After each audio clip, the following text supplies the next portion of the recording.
2007 में बहुजन समाज पार्टी ने एक नारा दिया था, ब्राह्मण शंख बजाएगा हाथी चलता जाएगा।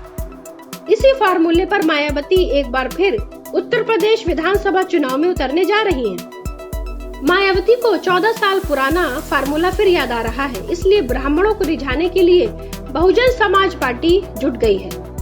उत्तर प्रदेश विधानसभा चुनाव को लेकर सभी राजनीतिक दल इस वक्त मजबूत गठबंधन की तलाश में साथ साथ रणनीति बनाने में जुटे हुए हैं। इस बीच में एक बार फिर सत्ता हासिल करने के लिए ब्राह्मण फार्मूले पर चलने का फैसला किया है। बता दें, बहुजन समाज पार्टी ने फिर से सत्ता में वापसी के लिए लखनऊ में पूरे प्रदेश से आए 200 से ज्यादा ब्राह्मण नेता और कार्यकर्ताओं के साथ आगे की रणनीति पर चर्चा की थी।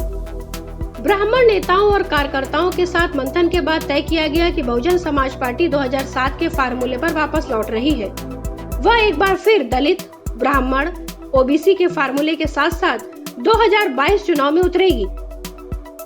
साल 2007 में मायावती ने बड़ी संख्या में ब्राह्मणों को चुनावी मैदान में टिकट देकर उतारा था। बहुजन समाज पार्टी की यह रणनीति सफल भी रही थी और पूर्ण बहुमत के साथ उत्तर प्रदेश में सरकार बनाई थी।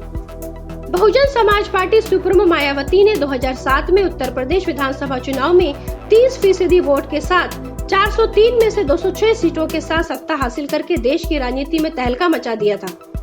इसीलिए ब्राह्मणों को रिझाने में बहुजन समाज पार्टी एक बार फिर जुट गई है, जिसकी शुरुआत अयोध्या से होने जा रही है।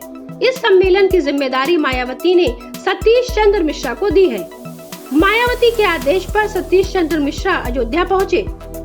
उन्होंने सबसे पहले राम लला के दरबार में हाजिरी लगाई, उसके बाद हनुमान लला के दरबार में भी माथा टेका। जगन्नाथ मंदिर के महंत राघव दास द्वारा बहुजन समाज पार्टी के राष्ट्रीय महासचिव का माल्यार्पण कर स्वागत सत्कार किया गया। इस दौरान सतीश चंद्र मिश्रा ने कहा कि हम राम की पूजा करते हैं, उन पर राजनीति नहीं करते। अगर भारतीय जनता पार्टी कहती है कि राम उनके हैं, तो यह उनकी संकीर्ण सोच है। भगवान श्री राम सबके हैं, जितना उनके हैं उससे अधिक हमारे हैं। अफसोस होता है जब लोग भगवान श्री राम को राजनीति में लाते हैं। उन्होंने कहा कि खुशी दुबे के साथ अन्याय हो रहा है, कानूनी स्तर पर जितनी मदद हो सकेगी की जाएगी। मायावती ने ब्राह्मण कार्ड ऐसे वक्त पर खेला है जब ब्राह्मण समाज का एक बड़ा तबका मुख्यमंत्री योगी से नाराज चल रहा है, जिसे मायावती बहुजन समाज पार्टी की ओर करने में जुट गई हैं। यही नहीं, पिछले काफी समय से मायावती उत्तर प्रदेश की योगी सरकार पर जमकर हमला बोल रही हैं। हालांकि हाल ही में उन्होंने साफ साफ कहा था कि योगी सरकार में समाजवादी सरकार की तरह ही जंगल राज चल रहा है। Bureau report, public news.